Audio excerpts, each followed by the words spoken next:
Hello, everyone. Welcome to Talking to Your Presence Talk Shop, the podcast. Joining me, I have some amazing people who are not only my friends but also experts in the field of counseling psychology. We have with us Kevin, Rachna, Bhavika, and Chayoshi, and myself, Kamil, your host. So, without further ado, let's get started.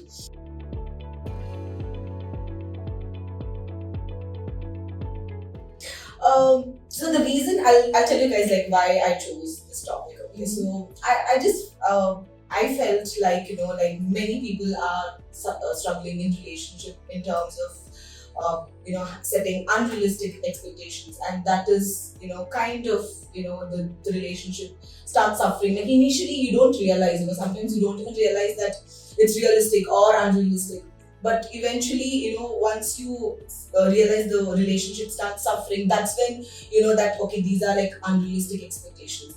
And also very recently I've also been seeing like a lot of pressure coming from social media as well. So and that's why I thought, okay, this probably is the right time to talk about it or address this particular topic. So I'll just start off with a icebreaker question. It's like a yes or no question. So yeah, do you guys have like unrealistic expectations in relationships? Yes. Even though we are psychologists, we do. All of us. Okay. Yeah. I think it's quite subjective. Right. It's quite subjective. It can be unrealistic if you actually don't find such a person. But if you find it, it's realistic. So, That's a fair point. That's a Right. good point. Yeah, that makes sense. Yeah, I'm totally guilty of it.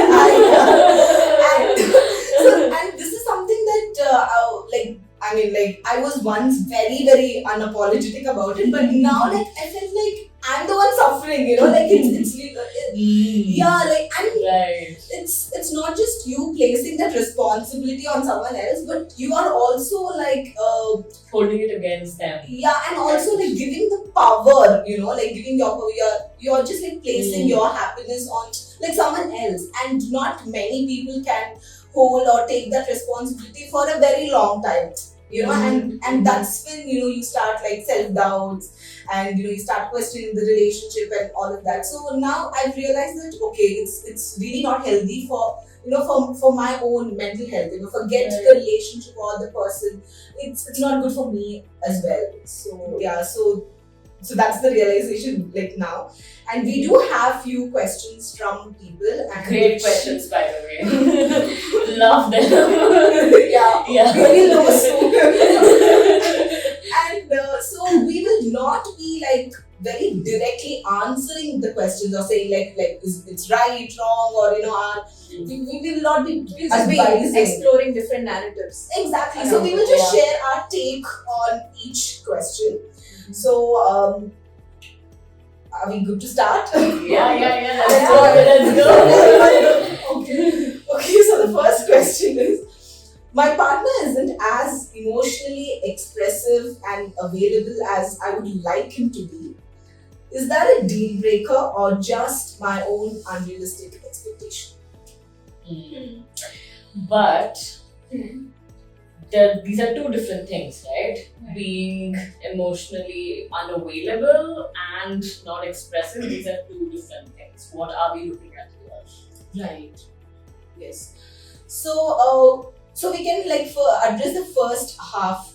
I mean, to start off. So maybe to understand Expressive. what emotionally available means, because the word is the term is just all there on social media. Right. Yeah. So first we need to Yeah. understand what that means and what is realistic, unrealistic about it, and then maybe we could answer the Yeah. question. So what is your take on like the first half of the question, like being expressive? So I think she's kind of referring to love language here, Yeah. and Yeah. and it Maybe. yeah. So it varies. So like how I see this question is that talking about love languages, it varies from person to person, and that again it has a lot to do with like so many factors. It can be like culture, upbringing, or even your personality for that matter. So again, for a healthy relationship, I think a good communication is required. I mean, it's easy to say that I can't do it. That's not my love language. I don't fathom that aspect of expressing love. But is it serving the other person? Is it making the other person happy? Like especially when it comes to like a romantic relationship, like marriage, for instance, it's no longer about your like just one person. Like it's like two people coming together, and for the relationship to keep going, to be in a healthy space, I think it's important to take both parties. Love languages into consideration and like serve like what they are, and see that's how they will understand, right? I mean, like, I get it, like, probably, like, he's coming from, like, a good intention, like, that's how he's expressing. But what if the other person is not understanding it? It's not about receiving it, but what if the other person cannot comprehend? I think is it's important to understand that everyone comes from a different society. Now, I might think that I am very emotionally expressive, and the other person might think, but I've been brought up differently. So is the other person. So it's really about understanding what does being emotionally expressive or available mean to that person, and what does it mean for me. So that's where communication really helps. Yeah. Like for example, some people like after a fight might need some space before they come and talk together. Some people might need to just talk immediately and sort it out. Does that mean that one is not emotionally expressive? In my opinion, I don't think so. Right. It's again about communication. How you're communicating that. And a lot of that communication and emotionally expression, being emotionally expressive also has to do with emotional safety in the relationship. Right? And that depends on how the other person is responding and the communication. So that's another factor to look into and see, do we have that emotional safety? How much? And how can we build that emotional safety? That is what will help. Because a lot of us are also brought up in a family, in an environment where we didn't have that emotional safety from the family. And that just transfers into our adulthood and our romantic relationships. Right? So, something to think about. I think it's quite a common question, common area, especially with women towards men. Okay. It's very interesting. That's a different All eyes on you. Of course, my thesis in my master's was about emotional intelligence and relationship satisfaction in married men. And of course, it was a simple correlation research, and as expected, it was quite a high correlation. Right? Like I think all of you mentioned that men, as we understand, whether it be the nature or the nurture, is that we are inexpressive. First of all, we do not understand our own emotion as well as we should. And the second part is expressing that emotion. So nowadays, due to the expectations in social media, of course, there's a lot of women coming out who want men to be more expressive, right? Like Chayo mentioned that we want the personality part of it, right? It's not necessary that all men are inclined towards emotionally expressing themselves, and not that all women also are emotionally expressive. True. So one aspect is the personality. The second aspect is the social expectations, right? So I think, and all of these put together, in a relationship, we need to often consider all of these factors before we can discuss.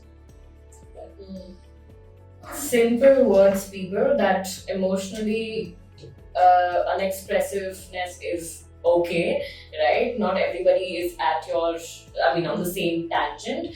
Emotionally unavailable, that might be something that you want to probably get checked, but unexpressive is something you can always work I think on. people express it in different ways. It's not That's necessarily true. has to be verbal. That's like true. my That's actions. true. That's true. Yeah, So exactly. if you feel like you want a lot of expressiveness to be out there, you got to communicate and find a middle path. Communication True, is the key. true, Yeah. true. We'll move to the next one. I want my partner to always know what I need without me saying it. Am I the only one? No, you're not the only one. I would like And I bet this is a woman. Sorry. Is it unrealistic? Yes. I would like that. Yes. Yes. Sorry, can you repeat the question? I'm laughing. I want my partner to always know what I need without me saying it. Yeah. I think it's a very straightforward answer that yes, it is unrealistic. But I also understand where so being around a lot of women, not just my clients but friends, and growing up and studying in a girls' school, college as well, it is very common for us women to expect that the man would know what we're thinking. Okay, I'm just assuming this is a woman who has lived in the country. Yeah. It might happen in a man also. It might happen. A man might also have this perspective, but it's quite rare, right? And it also comes from that emotional, again, I'll bring back the emotional safety, which is very integral to any relationship, not just romantic relationships, but every other relationship. Because a lot of women, we don't feel safe enough to share our needs. We feel judged. We feel judged, and I think so. In our society, we have also grown up, Not to express at least, it. She's being too emotional. or With some labels around. You're just not putting us Yeah. ourselves Out there. ahead, you Yeah. know, or Yeah, to expose our Out there, yeah. vulnerabilities. if you look at our previous generations, it's always like moms always sacrificing, being unconditional Right. about everything. And I'm not Right. saying it's wrong, it is fair, but at the same time, while doing that, we kind of forget ourselves. Right. And we, as much as the society is changing, we are the Gen Zs, etc., what we have grown up seeing is what we internalize. And that's what also comes out in our behaviors, and that's where the expectation that, oh, the man should know. It's impossible. No one's a mind reader, not even a psychologist. I think For that matter. I think we also feel like somewhere as women we feel so much and it becomes so difficult to express. No, I'm not fundamentally defending that it's that a man should know, but the point is it's just so difficult to express our emotions. So a lot going on within. That's true. And again, we need to find ways to express it, but of course, it's not possible to everyone to know what's happening within. And I think as women, we can understand each other better, but then we cannot expect men to get that. Right. No, Yeah. but not taking a gender stand over here.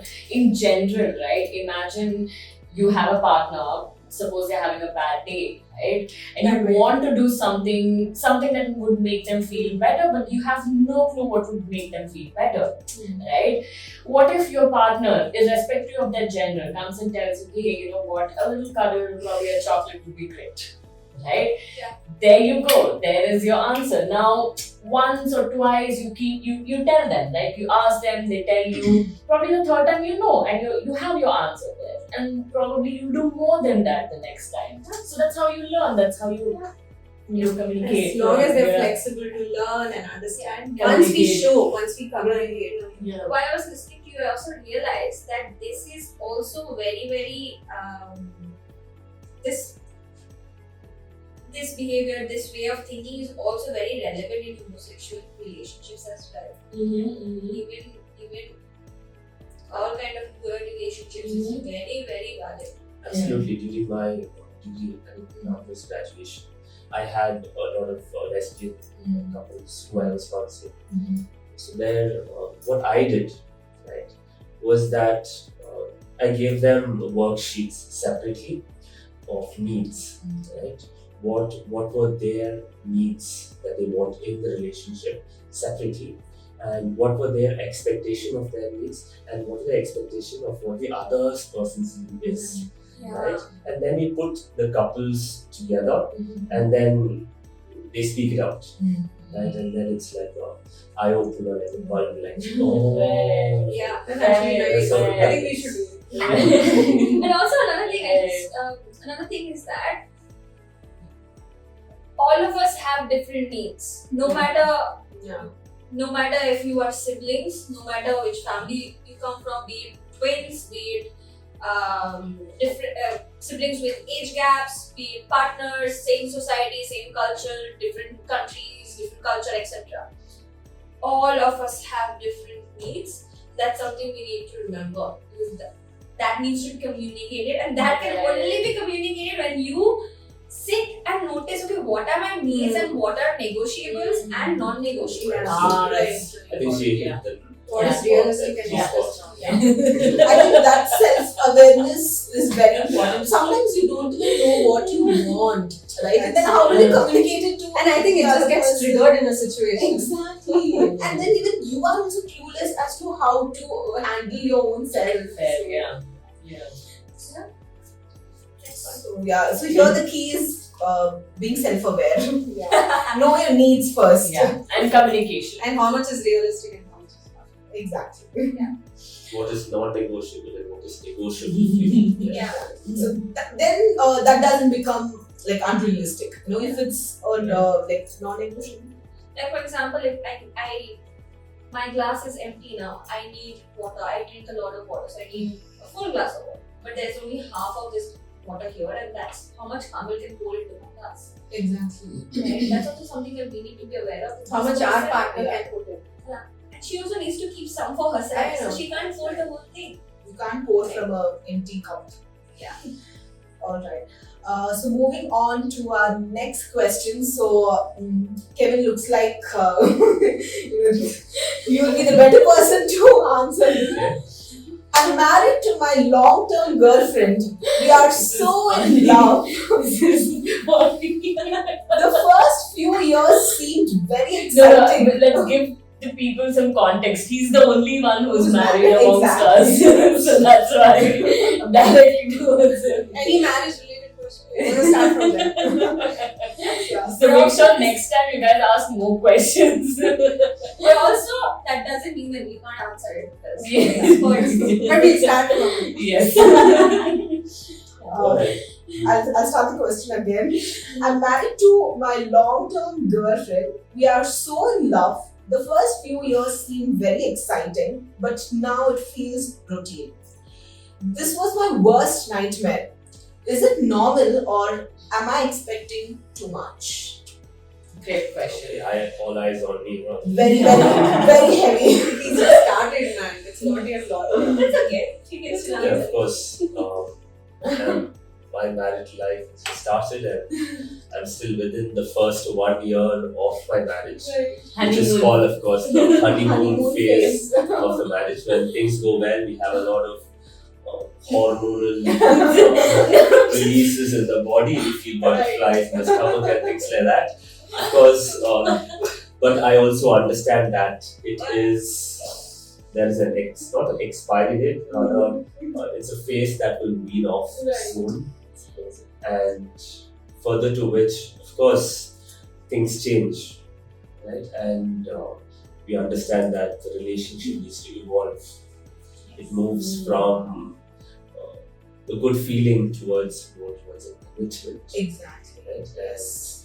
I think there will be times, ups and downs, and the feelings often may subside.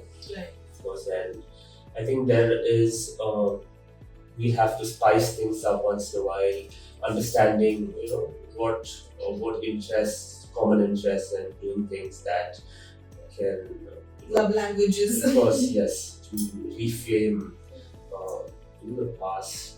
But I wonder how much can you keep spicing up throughout? Yeah, it's like a Because lot. marriage is work, right? I know it is work, but No. how much of it can you keep spicing up? No, so the thing is that yes, everybody, even we say, that one has to like spice things up, like juice it up, do this, do that. But the thing is that people often forget why do we bring this up is that your marriage has your own rules, nobody else's. Right? You make your own rules in the marriage. Now it is according to what works out for both of you rather than the society or whatever that people have to say. Right? So I think that is why, bring new things, blah blah blah comes in point where people are just trying to say like make your own rules.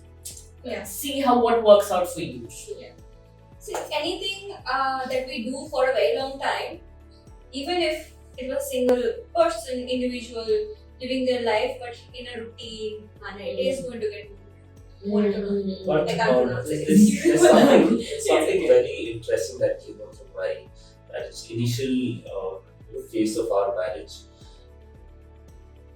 it was on the other hand, it became quite a bit of a hectic life. Right? So much to do. I never thought marriage would be like this. There's the washing of the dishes, the washing of the clothes, and keeping the house clean. And all this has to happen after I come back from work. Previously, I had my mom to do things, and it was all great, but then it changed. Initially, it was really frustrating. Right? There were times when I would just sit and I want my me time, and I would just sit and relax. And my wife would get really annoyed because she's cooking. And though I do help her, of course, in cooking, but I needed some time off. But then there were really frustrating times, and then slowly things started changing. I started understanding what was her needs, and she started understanding me also. That I needed my space, I need some time, and things like that. And after which we went through some struggle for some time, but To adjust and Yes. know each other. Yes. And I think somewhere you have to figure out how much spice can you meet through the relationship and how much of that spice you can meet it through by yourself. Yes. Another thing Yes. is, a lot of us expect that all our needs will be fulfilled by our partner, which is impossible. I think that there's another question that comes up Yeah. with this. Yeah. Right. So, just coming back to the point I wanted to make. So, it was annoying initially, but in that routine and in that work, something started changing. I sort of started enjoying doing these things after some time, and there was a release of pleasure in doing these activities, though it was a routine, and sort of that shift has happened. I don't know what it is and how it happened, but things have changed. I feel it's an important thing to consider and to Do you mention. think that shift has come from a sense of stability and security? Possibly. Because someone is there. But at the same time, people think that that's boring. But you seem to find happiness in that. Exactly. Possibly. Yeah, like Possibly something that I think doing I something. have to do more introspection of why it's happening. Probably you embraced your responsibility and the commitment, right? Yeah. So once you do No, that, I think it's more to do with the partner. Like, hey, like my wife is doing so much, right, for us, and I'm also doing so much for my wife. It's a satisfaction that you get, right, from each other. That the person is doing for you, and I'm doing for that person. How beautiful is that? Yeah. Yeah. So you're taking care of the other person, but how long will that feeling be there? Yeah. Feelings they fluctuate. They're never constant, right? So, and then that's when you bring one thing different into your life. Something that, let's say, you've not done in a long time. Just reflect Novelty. back on maybe, initially, before marriage or in the beginning of marriage, what was it that made it fun that you might not be doing anymore? See if you can reintroduce that. Or it can be exploring different things, like new things. Just one thing at a time, just changing one small thing. And yeah. No, I think Bhavika also brought up this wonderful point that one has to explore themselves to explore the Exactly. relationship True, as true, well. Right? I think that is so important. I mean, of course, everybody's getting to know oneself through their days. But yeah, it's very important that you keep in touch with yourself so Yeah. that And you figure out are your also- spice, Yeah, Yeah. true. which you do it by yourself. You Yeah, always yeah, don't need yeah. a person around. It's very important to have your individual identity, and then you can have fun with someone else. If you lose that individual identity in that routine, in that daily life, then it gets a little difficult. Yeah, it gets again mundane and everything. But guys, like it might seem like, hey, this is easier said than done. Right? Totally get that. I mean, we are also still figuring out. Everybody is figuring out their lives and themselves. So take your time, see what works out for you, what does not. Your life is, you have your life to explore and Yeah. know. So yeah. And it's absolutely okay to take your time. Yeah, and if you aren't able to do it, it's okay, right? You have help out there. You don't have to do everything alone. The next question, which is, where do our relationship standards come from? Is it personal experiences, society, or social media? I think this is a very good question. Everything. All of the above. Everything. Yeah. There might be some points that it's not mentioned or we miss out. Everything. Yeah. But it's very important that all of your standards come from here, but it's very important for you to sit and reevaluate it. Right. Don't take it for what it is there. Because social media especially has like so many different kind of perspectives. It can be so confusing. It can mix it into a khichdi. Yeah. And that can be Sometimes it's not even consistent. Yeah. You know, the same ideology, the same approach, it's proven wrong like over time. You know, the same thing, people perceive it like differently over time. So it's constantly changing also. So you really can't draw a conclusion based on what you see on social media. That's the nature of research, right? Right. It held some things as constant, and constant in variables, and based on that we do a research. If you tweak that a little bit, the result also changes. So that's And it. how sure are you like what you see on social media is factual? I mean, you don't know what's happening behind the scenes. You know, it's No, social media, I'm so sorry, it's bullcrap. Sorry. No. I don't think they portray a lot of healthy standards. right. Toxic standards is promoted quite a lot, and just people like just doing all the shit that they can. So sorry, Kasi. What we are doing also is social media, just letting you all know. Yes. So we can trust him. This is legend, okay? This is legend. yeah. I mean, do your I was just going to come to that point. don't There's take going our, to be a lot of editing happening with this video as well. don't take our words as facts. Go hear us out. Mm. Do your own re-evaluation. See what is true for you, what is not, because it's very very important. It's way more important for us to re-evaluate and become self-aware of ourselves. Otherwise, even the society, right? I mean, the societal standards, let's say 20 years back, 30 years back, were so different from now, and a lot of people are still in that standards, right? And we are human social beings. We learn what we see. We imitate. Yeah, and how much of that do we take and imitate without even being conscious that we're doing this? And what happens so many times, like I'll write out the qualities I want in a partner, and exactly I'm going to find the partner who's opposite of those qualities.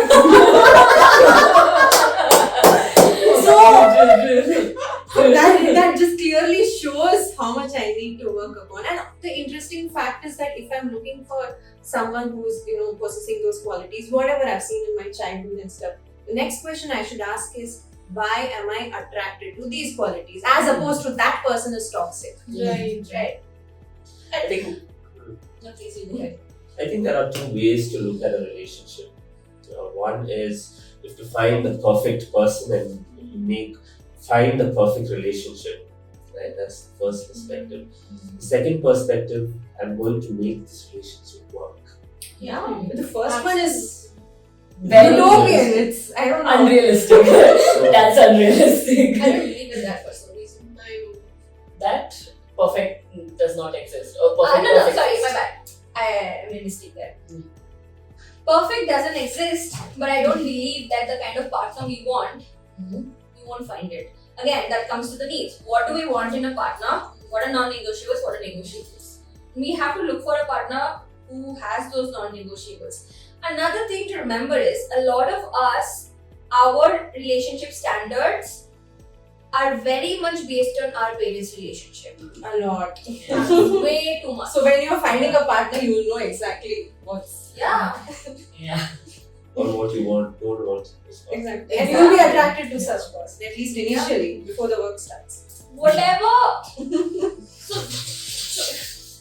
Trauma speaking back. Everybody went silent. A lot of self-disclosures happening. One thing. You're going to cut this. Nobody's cutting this. It's important to let them know that we therapists also have issues. Now we became therapists. Yeah. You're saying Zoshi. I forgot. Just take it. It is a good point. Oh no. I mean, there was this beautiful line which I read before we start that before finding a partner, we should become that perfect Yeah, partner. yeah. I mean, we try Yeah. Make that listen, Yeah. you become that partner first. Even part perfect, that word is just Yeah. realistic. unrealistic.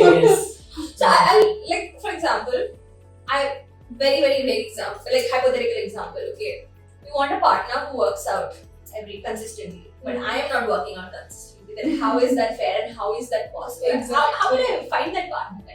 So I have to heal those wounds because a lot of the times we find partners who trigger our unhealed wounds, and most of the time that's why. And that's when people actually walk out, most of the times. When there is a trigger aspect. That's true. and a lot of people also have this, let's say they have childhood wounds, right? That are unhealed. They find partners and they very subconsciously. Sometimes we work from this. We get into these relationships from the perspective, oh, I didn't get it in my childhood, so I have these wounds. Let me get it from this person who is also the same. or fix them, then I will be worthy or etc. or I'll be loved. Whatever narratives we have built or we have had since childhood. So there's so much is happening subconsciously in relationships. So it's very important to work on ourselves, heal our parts. And it doesn't have to be before a relationship. It can also be while you're in a relationship. No, it has to be while it has to be. And before, because before it does not make You sense. won't know also. Yeah. Once it gets triggered. So when Yeah. people say that I'm going Yeah. to work on myself and then I'm going to enter into a relationship, No. I'm like, never No. It's going to be triggered while we're in a Yeah, relationship. I also, there's another thing. Let's say you've had past relationships, right? And then you have a breakup. You know what all your unhealed parts Right. got triggered. And then when you're single, you work on those things while you're also maybe in that process of finding a Meeting partner, meeting people, or you decide that okay, I'm gonna take a break. I'm gonna work on some of these parts that I'm carrying, so I don't carry it into the next relationship. Work on some of that, and then move into the next relationship. But healing is relational. We are social beings. So when people say that I'm going to heal completely is when you will never be healed completely. No. You can Never. heal a bit of it, figure out, be aware and all of that, but again, understanding it's a journey, it's not a destination. Yeah, I mean, Again, completely is unrealistic. yeah. Healing never stops until you die. Like let's make that clear. Like that will never stop. I mean, it'll keep on happening. Like something or the other will keep on. We are evolving. Healing keeps evolving. Yeah. There's no full stop. Healing Right. is again a growth process, right? And Yeah. growth is inevitable. Change is inevitable. It is a lifelong process that will keep happening. There's no way that you can be like, okay, I have healed now. No, I'm sorry. Something will happen. Yeah. We have digested a lot Oh, sorry. from the questions. Right, guys. Let's get back. Thanks, Kevin. Thank confused. you. Yeah, check, yeah. So we'll move to the next question. Yeah. We have 15 Um, is it fair to expect your partner to meet all your emotional I needs? think I've already. Yeah, no, it's not possible. Yes. Yeah.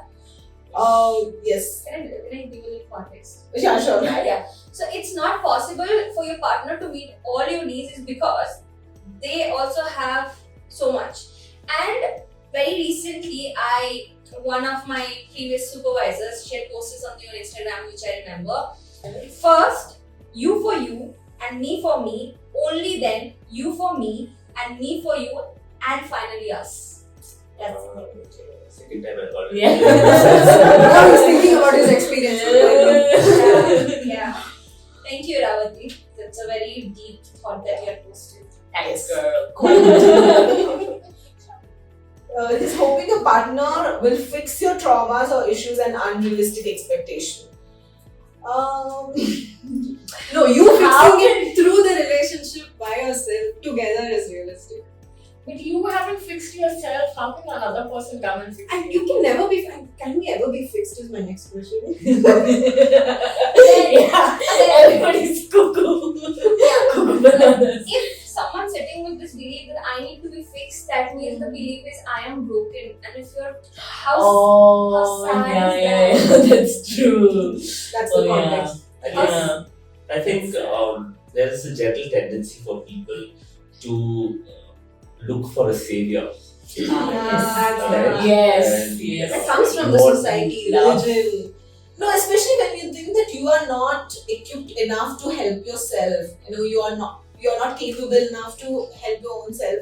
That's when you rely on someone else. And I don't think so. Our upbringing or the cultures really trained us enough to help yourself or Yeah. just be independent. Yeah. And so I think it comes from there, and that's where you're constantly in need of And the movies. True, Oh, absolutely. yes. and the what? Sorry. Movies. Oh yeah. Yeah, I love a good Yeah. Superman. Someone's going to come and save me. Yeah. And also, if you look at the previous generations, we were such social beings. We were never meant to do life alone, have kids alone. Community. Yeah, community. we had a good sense of of community, community yeah. was very important. As much as it has pros and cons, definitely. But now we are moving into more of a nuclear, Individualistic. individualistic community, which is bringing up a lot of change, and that change and issue is bringing up a lot of issues. So, So, like I mentioned earlier, Superman. Were you the Superman for her? Not really. So, there is a tendency for us to look at our partner. I'm going to find this perfect guy, I'm going to find this perfect girl who would change my life and turn it around, and everything is going to be perfect like in the fairy tale thing. And they lived happily ever after. yeah. Which is sort of the problem. Very true. Right? And like you all mentioned, right? These sort of healing things is a work that should be done with a professional. What we can expect from our partner is support in the process Yes. and understanding and Yes. patience to Yeah. work with you and through all the work that you're doing Yeah. along with the professional, rather than expecting that person To be that fix person. you. Yeah. Absolutely. We all need and deserve a safe space for healing. Healing cannot happen if your immediate environment is not safe. You have the support system. Yeah, the support system. But also expecting that the person will always be understanding is again not really possible because everyone has their own emotions. So that then the understanding from the other partner also has to be extended. But you know It's what? relational. To be honest, like if a person loves you or adores you or whatever, then make sure that they are at some level they are there for you, right? It might not be the way that you want them to be, but it's gonna be. Yeah, It's gonna be. absolutely. Yeah. That's what will It has make to it. be recognized. Yeah. That's what will make it a safe environment. No? Yeah. For example, if hypothetically say if I had grown up in an environment where support was not available for me and I had to do everything alone, and I'm healing from that part as an adult, then I would need someone who is available and is is willing to take that, support me, be there for me, be available. Again, but it's also my responsibility to receive that support. Again, if I keep denying it, no, it's fine, I'll do it myself, don't worry, I'll do it myself. Yeah. Then I'm just denying that support, and so yeah, just to be aware of I this. think it's way more difficult to accept when things come your way. It's easy to give it in a relationship, but to actually open those barriers and let someone Receiving. receive Yeah, is difficult. So It's uncomfortable. it's very uncomfortable. It's uncomfortable. It's more or less like you're trusting someone and it's not easy to. Yeah, you're just being vulnerable. It's not Being easy to be vulnerable vulnerable. is not easy. Yeah, But what is a relationship without vulnerability? Yeah. But it takes a lot to let your guard down. Yeah. A lot. And also, I feel like when you're using your partner or even like a friend or a sibling for that matter as a low-key therapist, you're not only overwhelming the other person, but also like somewhere I feel like you'll be misguided. Or probably, even you are also like guilt tripping that, you are like overwhelming the other person, and it just gets so messy, and because you're anyway not getting the exact support that that you require, to completely heal. And then even the other person is, and it's emotionally taxing for the other person also. Like you're just like overwhelming them with your unhealed, or like trauma. So yeah, and the whole process is quite messy, is what I feel. So like Kevin mentioned that you need to take that support from them, but then the right way is the professional way. Yes, Yeah. yes, let's plug in that as well. Seventh Come question. to us, guys. Come to us. I think that's the last question. Which one is healthy? Compromise or settling for less? So I think what this person is talking about is I'm a skills trainer, right? It's something called conflict resolution styles, and I think we are talking about this element, right? Symbolically speaking, there are different conflict resolution style each person takes in any relationship context. It can be in group, it can be one-on-one relationship also. So to put it in simple terms, this is proposed by a person called Thomas Kilmann, I think. This model that he has come out with. The first one is, let's say, the first style, right? The first style is a person can be like a turtle, a tortoise, right? It goes into its shell, the avoidance, confidence. Then there's the problem, they just close up, right? So they go into a shell, they don't pick up the balls, they avoid the problem Ghosting. altogether. It can be different types of it can be even humor, right? To avoid. You do avoid messages and calls. I do, yes. That's, I have a bit of avoidance. And she goes. Finish. So that's the first form. The second form can be a teddy bear. Teddy bear is when my needs are not important. It is your needs that are important, and let's fulfill your needs first. It's all about you. Right? I take a back seat. So I'm always giving in the relationship when there is a conflict. Okay? What I think, what I feel is matter. It's about you. Okay? That is the second conflict resolution. Third one is it's a shark. It's like it's either my way or the highway. Right? I have to win. It's me who wins and you lose. Right? And the third one, which is usually not spoken about, is we talk compromise. Right? It's a fox. Okay. Fox. Right? In fox. So it's like both of us have to lose something. And that's a compromise. So that's the ideal goal? We have one more ideal situation where it is a collaboration, right? And we both gain. I win, you win. And that is the ideal situation where we are able to talk about both our needs and maximum try to get to an understanding so that both partners or members in the team, all of us win. Right? So that is, I think that addresses the concern. When it's not about the best form is when you can collaborate and find what works for both of them, where we both win in the relationship. I think that was put very, very nice. Yes. Absolutely. Amazing. So you guys have to figure out who's a fox, who's a teddy bear. Yeah. I think compromise also means understanding your negotiables and non-negotiables. Yeah. And then We seeing come back to that. just everything comes back to needs and negotiables and non-negotiables and emotional safety. Yeah, really, as you said, stated, relationships are collaborations. Yes, it's a teamwork. Absolutely. Yeah. Is it unrealistic to have no expectations? It is. I would answer. Okay. If someone doesn't have any expectations, that means you're saying you don't have any needs, and how is that humanly possible to not have any needs?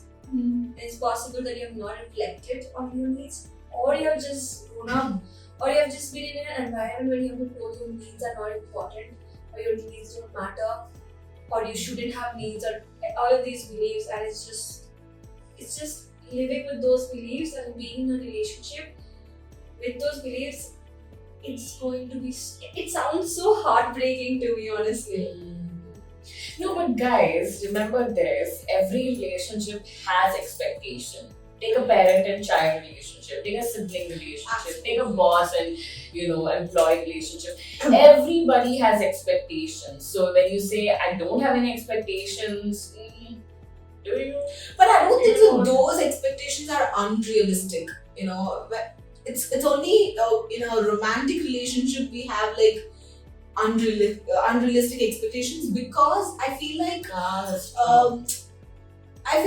there's a lot of placement of responsibility. And we feel that the partner is meant to meet each and every need. Oh, that's true. But I also That's disagree with this. All your emotional needs. I disagree with this. I don't think it's only romantic relationships. I have seen it in Friendships. I've seen it in friendships. I've seen it between parent and child. I think she was saying this regarding romantic relationships. Right. No. She mentioned that it's only in romantic relationships. So that's what I'm saying. That In romantic relationships, I feel it's more unrealistic. You do have Because you're staying expectations. with them. Exactly. I mean, of course, I do have expectations from my parents, my sister, my friends, but I don't think so. It's unrealistic. And also, even if those expectations are not met, I'm not heartbroken. I'm not shattered. But when it happens, say it's coming from my husband, my boyfriend, that is something that I don't think so I can stand. Especially when I have like expectations, and if that's not met, I have noticed this hurt even in other relationships also. But I think what I'm taking away and what I would like to add is that the intensity of the hurt is much larger when with Yeah. a partner, because of all of these unrealistic expectations set That's by what I was society, referring social to. media, and all of that. No, I agree with that point, and I agree with yours as well. But the thing is that I personally, for me, I feel like I do not like open up to the world as much, right? But I open up to my partner, and that's why the person carries so much load, because I'm not being vulnerable or whatever that I'm being myself with the other people, and I'm like, I don't care about it.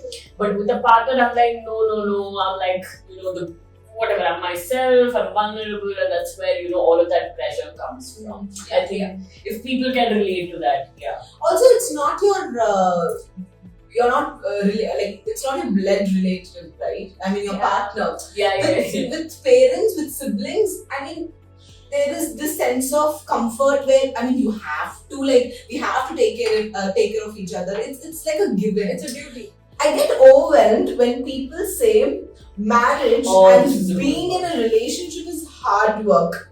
Shouldn't love be effortless? Or is hard work part of a healthy relationship? I'm only referring to romantic relationships. Thanks for So, clarifying. will we start with you? I think we already Exactly. Covered quite a few. But what I think think is that yes, it can be work, right? Also, you have to remember that you might love your partner, but you might not like them at times, right? You need to know the difference. Exactly. And it's okay to not do that. It's fine. I mean, we are humans at the end of the day. So, relationships are definitely not effortless, but it Yeah, shouldn't yeah. be very hard work also. No, but if you're okay with that work, then do it. Absolutely. Yeah. The point is, we think that work drains us. Work does give us a bit of pleasure also. Quite a bit. True. That's the Yeah, perspective. you That's a can good point. Yeah. sense like there's a sense of validation also. If you're doing the kind of work that you enjoy and find True. pleasurable, then it won't drain you out. As True. said, right? True. I agree. I mean, if you want to put in that work and if you're happy to do that, then why not do it? It needs effort, and that effort doesn't have to be very difficult. Yeah. It can be pleasurable also. You have to figure that out for yourself.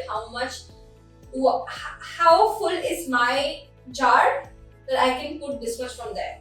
I think it's also about changing the attitude. Like, for example, he used to find it difficult to, he was not happy washing the clothes before, but now he finds pleasure in washing the clothes. Because there was some understanding that came in, right? There was Right. some Sense of acceptance also. Right, Okay, yeah. this is my life. This is Like how I it said, is. Fulfillment. Relationship sort of evolved.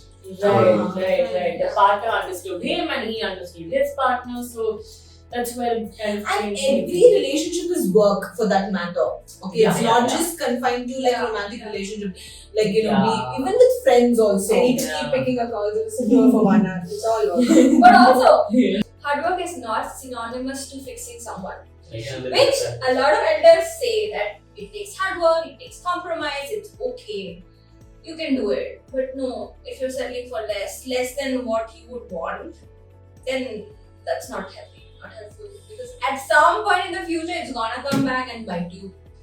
And I think eventually when you become aware, you will understand what's an adjustment and what's a compromise. Long As it's an adjustment, I still didn't get One that learns. perspective, but then I don't know. One learns. Like Just- your life So, experiences yeah. will help you Okay. figure that out. She is a little confused Yeah. about the fixing part, so I will explain that so people also have an understanding. Let's say someone loves this person and this person is sleeping around with other people, and they are like, and then at some point both of them start loving each other and they get into a relationship. Now if the person is thinking from this perspective that okay, the other person loves me, so I can change them, and because they love And me, make them loyal. make them loyal, Yeah. and I will put in the effort to make them loyal and love them so much that they will change and just stay with me and not sleep around. That is not hard work. That is wanting to fix someone. That is what I meant. And if that is what you are doing, we don't know what the result is going to be, and it's going to. No, but here the change comes from within, right? We'll have to keep that in mind. Change comes from within. So, if a person wants to change, they might or might not change. But this does not mean that you're working hard on it. Yeah. No, I just feel like irrespective of what the nature of the relationship is or how you started or whether you are healed, unhealed, whatever, every relationship requires hard work. Effort. Effort. Let's hard work should be from both the sides. Absolutely. Effort should Effort. Marriage is Effort. work. Not hard work. Effort. Okay. Let's make it a little scary. Okay. Less scary. Yeah. Effort, okay. Yeah. But yes, that's true. Every relationship needs effort. So you have to understand it's only you putting in the effort or even it's the other person. That's it. Yes. I mean, work is not a very bad word, is what I felt, but it's okay. So the question goes like, when I want my man to have gentleman qualities, is it a fantasy? Then many men want women to have to behave a certain way or wear clothes a certain way. Isn't that too much expectation from them? If you think it's too much, then it's too much. If you don't think it's too much, No, I it's think subjective. what this commenter is personal. referring to Yeah, is it's subjective. I think this person feels that she having like expectations from a man to be like chivalrous or like be like gentleman, whatever. If that is considered as a fantasy or It's not. unrealistic, It's not. like what, like how is it fair for them to have expectations from women to behave, to be very feminine, I think that's what she's No, referring dress to. appropriate. Yeah, you know? exactly. Yeah. If women are expected to behave a certain way or wear clothes a certain way, then it's fair for men also to be like chivalrous. I think that's what she's Yeah, trying to ask. I think it's again subjective. It's Yeah. very subjective. Yeah. Like, It depends on what qualities they are actually referring to. What is it? Who's a No, but- gentleman? No, but the thing is that is it healthy or toxic or unhealthy and all of that? So that there is a line for that, right? Now, if that works out for you and if you think it's healthy for you, then great. I've seen women, dress how their partners want or be how their partners want. Now they don't see a problem with that, they're okay with it, right? Now personally me, I would essentially not like that, but there are people who like that. So it's the same. If it works out for you, it works out for you. If not, it's not. I think two things. One is, first, this person would have to ask themselves this question. They want their partner to be a gentleman. First of all, what are those? What Yeah, what what does are it those mean to be a qualities? gentleman? And why do they want that from that person? Is it because they're looking for a certain status? Is it status? Some of their needs to it. Or, of course, like we said, needs to be met. Right? So, and is the other person also okay with it? Yeah. Does that person also want that? Right. Right? It's not realistic for whether man or woman to force the other person to be something they don't want to be or a person that they are not. That And also, as long causes as sort of we haven't tension. picked those ideas from social media, because people have their own list of what is gentlemanly, what is gentle, whatever, and we end up getting influenced so easily that, oh my god, this person is like that, I want my partner to be like that, I want these qualities to be present.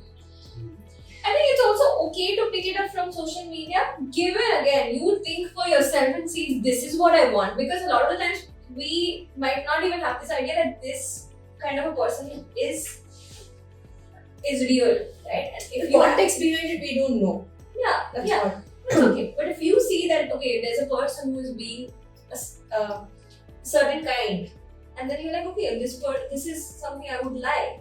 Okay, that's okay to take it. But think about it for yourself. Do I actually want it? As Kevin's very rightly stated, why do I want it? Is it meeting my need? Or is it just me getting influenced by what I'm seeing? Because I see that they're happy and it's nice to have.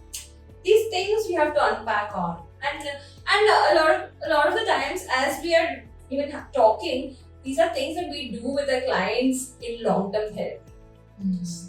Exploring your needs, all of that, working with your partner, it takes time. It's okay to take help.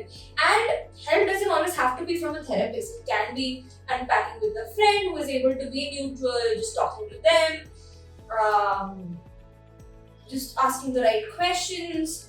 So many different ways. Like I wanted to say, healing doesn't only have to be in therapy. Healing is just a lifelong process which happens on a daily basis through small moments as well.